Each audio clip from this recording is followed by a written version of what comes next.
قل إن كنتم تحبون الله فاتبعوني يحببكم الله ويغفر لكم ذنوبكم والله غفور رحيم.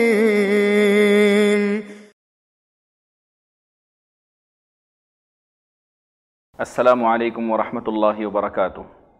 الحمد للہ رب العالمین والصلاة والسلام علی رسولہ الکریم وعلی آلہ وصحبہ اجمعین ومن تبعہم بإحسان الی یوم الدین، اما بعد. ناظرین، کتاب السنہ میں آپ سب کا استقبال ہے.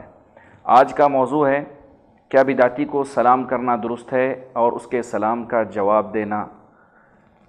ناظرین، امام آجری نے اپنی کتاب الشریعہ کے اندر یحییٰ بن ابی کثیر رحمہ اللہ کا ایک قول نقل کیا ہے. وہ کہتے تھے کہ اگر بدعتی کو کسی راستے میں ملو تو تم دوسرا راستہ اختیار کر لو، راستہ اپنا بدل لو. کیا بدعتی سے راستہ بدل لینا چاہیے اور اس کے سلام کا جواب نہیں دینا چاہیے؟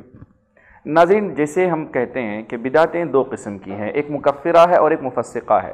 اگر اس کی بدعت ایسی ہے جو اصول دین اور عقائد کے اندر ہو اور ایسا شخص دائرہ اسلام سے خارج ہو جاتا ہے، اس بدعت نے اس کو اسلام سے باہر کر دیا، تو ایسے شخص سے دور رہنا ہی بہتری ہے. کیونکہ سلف کا کہنا ہے کہ ایسے لوگ شبہات پیدا کرتے ہیں. انسان کا دل کمزور ہے، یہ خدشہ پیدا ہوتا ہے کہ کہیں اس سے ملے گا، ملاقات ہوگی، بات چیت ہوگی تو یقیناً گمراہ ہو جائے گا.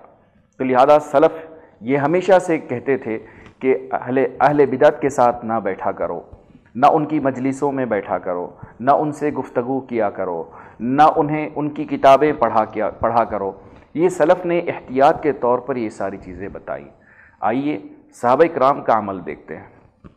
نافع مولى ابن عمر روایت کرتے ہیں کہ ایک مرتبہ ان رجلا اتى ابن عمر فقال ان فلانا يقرئ عليك السلام، کہ عبداللہ بن عمر رضی اللہ تعالیٰ عنہ کے پاس ایک شخص نے آ کر کہا کہ فلاں آپ پر سلام بھیجتے ہیں، آپ کو سلام کہتے ہیں. تو حضرت عبداللہ بن عمر رضی اللہ تعالیٰ عنہ نے کہا کہ میں نے سنا ہے کہ اس نے بدعتیں ایجاد کر دی ہیں. کہا کہ جی ہاں. تو کہا کہ میرا سلام اس تک نہ پہنچانا. حضرت عبداللہ بن عمر رضی اللہ عنہ نے کہا کہ میرا سلام اس تک نہ پہنچانا. گویا کہ انہوں نے بدعتی کے سلام کا جواب دینے کو گوارا نہ کیا، پسند نہیں کیا. اس سے پتہ چلتا ہے کہ سلف صالحین، خاص کر جس کی بدعتیں بڑی ہوں، عقدی ہوں، عقائد میں بدعتیں ہوں، تو ایسی بدعتی کے سلام کے جواب دینے کو پسند نہیں کرتے تھے. اللہ سے دعا ہے کہ اللہ تبارک و تعالی مجھے اور آپ کو بدعت سے بچائے، بدعتیوں سے بچائے. اللہ تبارک و تعالی مجھے اور آپ کو راہ حق پر گامزن رکھے، ثابت قدم رکھے. آمین. والسلام علیکم ورحمۃ اللہ وبرکاتہ. اور مزید ویڈیوز کو دیکھنے کے لیے آپ ہمارے یوٹیوب چینل کو سبسکرائب کریں. فجزاکم اللہ خیرا. الدعوة نور وضاء تجلو ظلمات الحيران، منهج خير الناس جميعا لا يبلى عبر الأزمان.